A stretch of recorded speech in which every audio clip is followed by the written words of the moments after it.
At the beginning of 2024, the defense ministers of Lithuania, Latvia and Estonia signed an agreement to create what is called the Baltic Defence Line. This common defence line will further reinforce the external border of the Baltic States and NATO's eastern flank. In this video, we examine the plans made public by each country and how these plans are taking shape. At the January 2024 meeting of Baltic defence ministers, Latvia's Andris Spruds stated, "My Estonian and Lithuanian colleagues and I approved the idea to create the Baltic Defence Line. From a military perspective, this initiative will significantly boost our capability to protect our borders at the national level. We'll be able to slow down and block the movement of potential aggressors more efficiently. This is a joint project for Baltic countries, which will also advance NATO's collective defence." The plan has been to develop and install various anti-mobility infrastructure elements along the NATO and EU external border. It's said that this infrastructure should prevent and stop potential aggressors from advancing into the territory of the Baltic countries, or at least slow enemy forces down significantly. For its part, Lithuania expects to fully develop 27 engineer fortification parks by 2025. According to a statement from the country's Ministry of Defense, the Lithuanian Counter-Mobility Action Plan covers not only engineer fortification parks, but also the reconstruction of drainage ditches in the area bordering Belarus, as well as the development of woodland patches and alleys, the refurbishment of roads and bridges, and whatever else is necessary. Public broadcaster LRT says that Lithuania has barricaded several bridges to Kaliningrad and set up sites that will house various obstacles to be used in defense. It was also noted that metal columns like this would be installed in key locations, which would stop vehicles from moving past them. Lithuania's Chief of Defense Raimundas Vaikšnoras explains that the war in Ukraine has highlighted the effectiveness of these time-tested structures and says, "One can talk about air superiority, naval superiority, land superiority and joint warfare, but obstacles, they do their job. They slow down or stop the enemy, which allows us to destroy it or channel it somewhere where we will destroy it." Lithuania foresees allocating approximately 600 million euros to its counter-mobility work by 2034. In November 2024, LRT reported that the construction of Lithuania's Baltic Defence Line was picking up pace, and that a company called Gelmester, one of the firms contracted, was busy building hundreds of anti-tank barriers. Donatas Jankauskas, the company's CEO, stated at the time, "We use 12 to 15 tons of metal a day. We can produce 60 dragon teeth per shift. We are currently planning an upgrade. If there is a bigger order which is in the pipeline, we might produce around 150 to 180 pieces a day."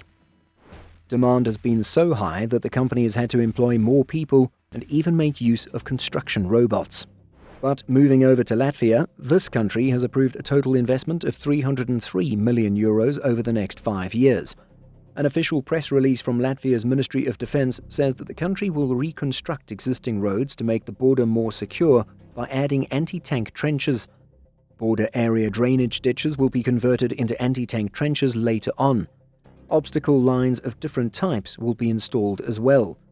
Anti-tank trenches will be reinforced with concrete blocks and structures such as dragon's teeth and even anti-tank mines.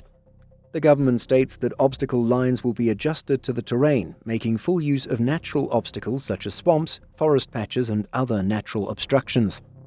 The border area will also be equipped with specially designated safe storage facilities for explosives, mines and engineering equipment that can be quickly dispatched to reinforce the defense line.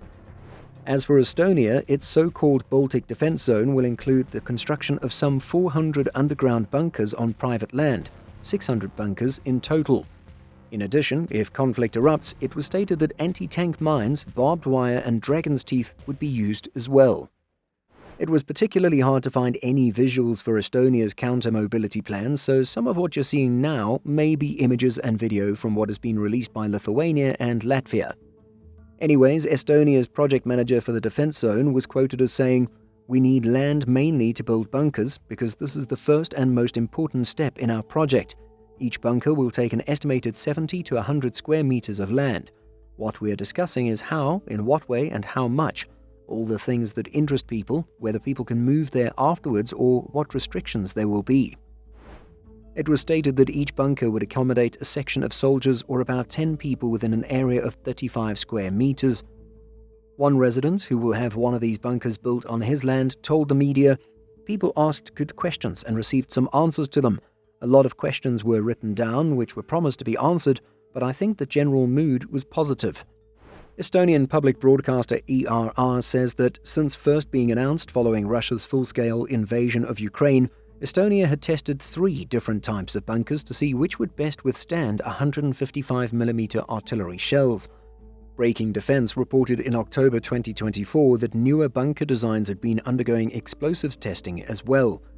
Magnus Saar, Estonia's National Armaments Director, told the media outlet, "We didn't fire from a howitzer, we just used the explosives on the bunkers in specific areas at different ranges at different points.